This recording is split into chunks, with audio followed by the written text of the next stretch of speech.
adalah suatu keadaan yang tidak retak, terpisah-pisah, tercerai-berai. Sedangkan ciptaan adalah semua makhluk ciptaan Tuhan, yaitu manusia, alam semesta dengan segala isinya. Keutuhan ciptaan adalah suasana hidup yang diwarnai oleh kesatu paduan yang menyeluruh dari semua ciptaan Tuhan, hidup bersama di alam semesta sebagai saudara satu sama lain. Menurut Alkitab, keberadaan ciptaan sebagai subjek dan mitra sesuai dengan kedudukannya dalam perjanjian dengan Allah. Pada mulanya, Allah menciptakan segala sesuatu dengan baik.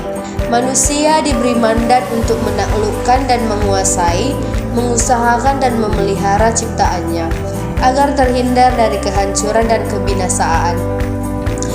Sekarang, kenyataannya, manusia berlomba-lomba untuk mencari kekayaan bagi dirinya sendiri tanpa memperdulikan lingkungan, sesama masyarakat, bahkan Tuhan. Hal ini menambah ketidakseimbangan yang dihadapi dunia, ketidakselarasan dalam habitat manusia, serta keutuhan ciptaan, serta kelangsungan hidup bagi generasi berikutnya, apalagi makhluk hidup lainnya. Lingkungan hidup. Lingkungan hidup adalah keadaan dan tempat di mana makhluk itu hidup. Di sini manusia dilihat sebagai subjek yang menguasai, sedangkan keutuhan ciptaan cukupnya lebih luas dibandingkan dengan lingkungan hidup. Masalah-masalah lingkungan bukanlah suatu permasalahan yang baru. Permasalahan yang terjadi pada lingkungan dikarenakan adanya suatu gangguan di dalam fungsi mata-rantai ekosistem, di mana gangguan itu melampaui kemampuan ekosistem untuk memulihkan diri secara alami. Bila salah satu mata rantai siklus mengalami gangguan, maka komponen-komponen lainnya akan mengalami gangguan pula. Untuk mengejar tingkat kehidupan ekonomi, kebanyakan negara di dunia mengalami kebijakan untuk mengurus sumber daya alamnya tanpa memperhitungkan kelestariannya. Begitu juga kelompok masyarakat ingin segera kaya dan berkuasa. Begitu juga kelompok masyarakat cenderung mengambil jalan pintas, menyikat dan menghabiskan sumber daya alam, sehingga terancamlah keseimbangan lingkungan. Hubungan manusia dengan ciptaan. Hubungan manusia dan ciptaan adalah hidup di dalam keselarasan serta ketuhanan. Manusia dengan ciptaan saling menghidupkan dan mencukupkan sejalan dengan kasih karunia pemeliharaan Tuhan. Manusia ditempatkan sebagai mahkota ciptaannya dan diberi mandat untuk menguasai dan menaklukkan serta mengusahakan dan memelihara seluruh bumi untuk kebahagiaannya. Manusia merupakan satu-satunya makhluk ciptaan Tuhan yang berakal budi. Alam merupakan lingkungan kehidupan atau segala sesuatu yang ada di langit dan di bumi, seperti tumbuh-tumbuhan dan binatang. Manusia dan alam mempunyai hubungan yang saling tergantung dan saling membutuhkan. Pemazmur mengatakan bahwa Allah lah pemilik alam semesta ini. Tuhanlah yang mempunyai bumi serta segala isinya, dan dunia serta yang ada diam di dalamnya. Mazmur 24 ayat 1. Tuhan telah menciptakan segala sesuatu dari ketiadaan. Ekratio ex nihilo. Jika manusia ingin mencipta suatu, harus menggunakan apa yang telah diciptakan oleh Allah. Manusia mencipta dan membangun senantiasa menggunakan yang tersedia di alam. Berdasarkan pandangan umum maupun pandangan agama Kristen tentang alam semesta,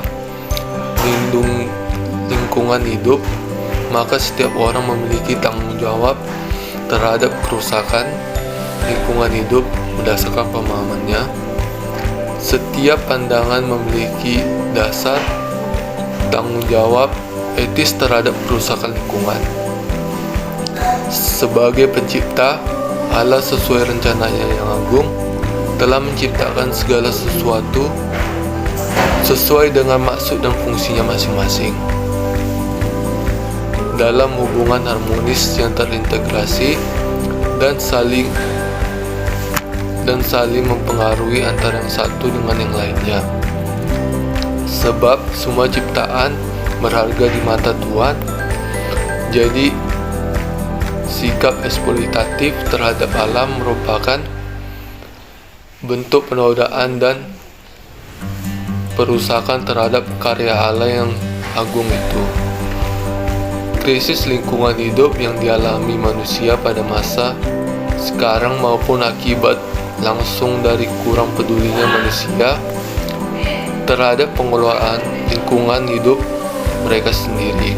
Artinya, manusia umum melakukan pengelolaan sumber-sumber alam tidak peduli pada peran etika.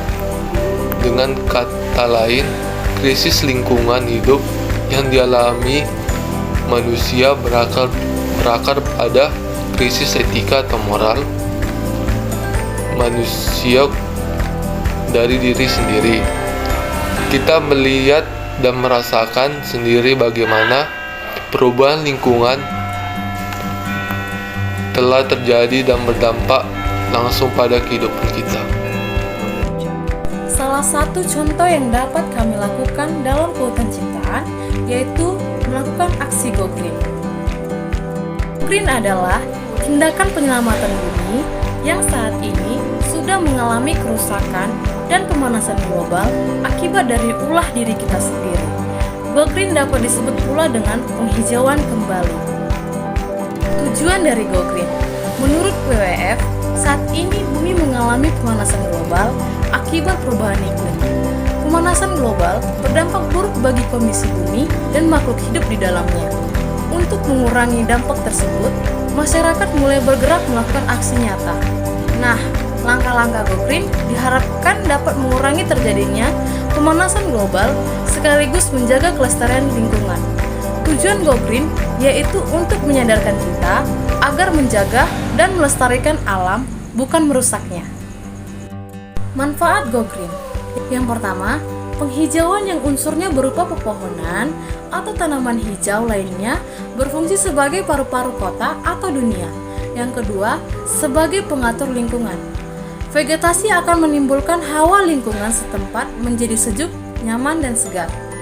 Yang ketiga, akarnya mampu menyerap air hujan, serta akarnya yang kuat mampu menahan tanah agar tidak longsor. Penghijauan memberikan lingkungan bersih dan sehat. Yang keempat, mengalami polusi udara, yaitu penghijauan kondisi jalan juga berfungsi mengurangi polutan yang terbuang. Yang kelima, melindungi satwa atau edapis. Lingkungan kota seperti hutan kota menjadi habitat bagi satwa seperti burung langka di kota. Ada prinsip utama Go Green. Yang pertama, reduce. Reduce adalah tindakan penghematan sumber daya energi. Reduce juga dapat berarti pengurangan pemakaian benda tertentu untuk mengurangi produksi sampah. Contoh reduce yaitu mengurangi konsumsi energi listrik dengan mematikan listrik jika tidak digunakan. Untuk mengurangi sampah plastik, hindari penggunaan kantong sekali pakai. Yang kedua, reuse. Reuse adalah memanfaatkan kembali barang-barang yang lama. Jadi, barang-barang tersebut jangan langsung dibuang, tetapi diseleksi kembali.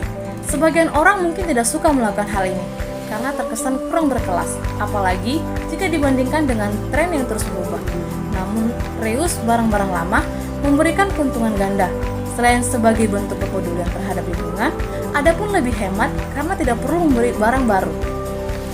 3. Recycle. Recycle adalah istilah yang cukup populer. Recycle berarti mendaur ulang sebuah barang sehingga dapat dimanfaatkan kembali. Barang-barang yang didaur ulang biasanya merupakan barang bekas yang sebenarnya sudah dianggap sebagai sampah.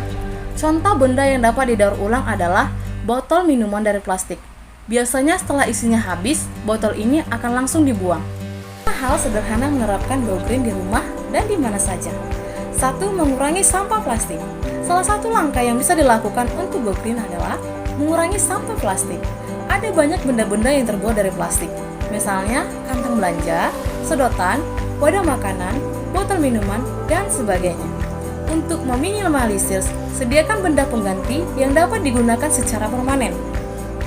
Untuk membawa barang belanjaan, bawalah tas belanja. Gunakan sedotan berbahan selain plastik sehingga bisa dicuci. Jangan membeli minuman kemasan, tetapi bawalah sendiri dari rumah. 2. Matikan listrik jika tidak digunakan. Pada Maret 2020 lalu, seluruh dunia memperingati Earth Hour dengan mematikan listrik selama 1 jam secara serentak. Aksi ini merupakan bentuk solidaritas bersama untuk menjaga bumi. Bukan hanya secara insidental, mematikan listrik juga dapat dilakukan secara rutin dan berkelanjutan setiap hari jika tidak benar-benar dibutuhkan. Ini merupakan salah satu langkah strategis yang mudah dilakukan sekaligus bermanfaat. Hemat menggunakan air. Cara selanjutnya yang bisa kita lakukan adalah menghemat penggunaan air. Perlu diketahui, ketersediaan air bumi tidak sebanding dengan jumlah permintaan yang tinggi. Kualitas air pun semakin tidak memenuhi standar untuk dikonsumsi karena kondisi lingkungan yang memburuk. Apabila tidak digunakan dengan bijak, krisis air bisa saja terjadi. 4. Pilah sampah. Lakukan daur ulang seperti prinsip utama Go Green. Salah satu langkah sederhana yang bisa dilakukan adalah memilah sampah. Seperti diketahui, sampah rumah tangga selalu ada tiap hari. Pengolahannya pun belum optimal, sehingga hanya dibiarkan menumpuk. Jika masing-masing rumah tangga menumpuk kesadaran untuk mengolah sampah sendiri, masalah ini dapat dikendalikan. Kategori sampah dapat dibagi dua, yaitu sampah organik dan sampah anorganik. Sampah organik mudah terurai dan bisa dijadikan kompos. Sementara itu, sampah anorganik bisa didaur ulang menjadi benda bermanfaat. 5. Menanam pohon di sekitar rumah. Kita juga bisa menanam pohon di lahan yang tersedia. Pepohonan membantu menyerap zat karbon dioksida yang dihasilkan manusia dan menghasilkan oksigen. Selain itu, keberadaan pohon memudahkan penyerapan air ke dalam tanah sehingga stok air tetap terjamin. Menanam pohon di sekitar rumah juga memberikan keteduhan bagi penghuni. Bahkan, pepohonan juga bisa mempercantik halaman rumah dan membuat hunian terlihat lebih hidup. Kesimpulan, dari penjelasan teman-teman kita tersebut, dapat kita simpulkan bahwa keutuhan ciptaan adalah suasana hidup yang diwarnai oleh kesatu paduan yang menyeluruh dari semua ciptaan Tuhan. Hidup bersama di alam semesta sebagai saudara satu sama lain.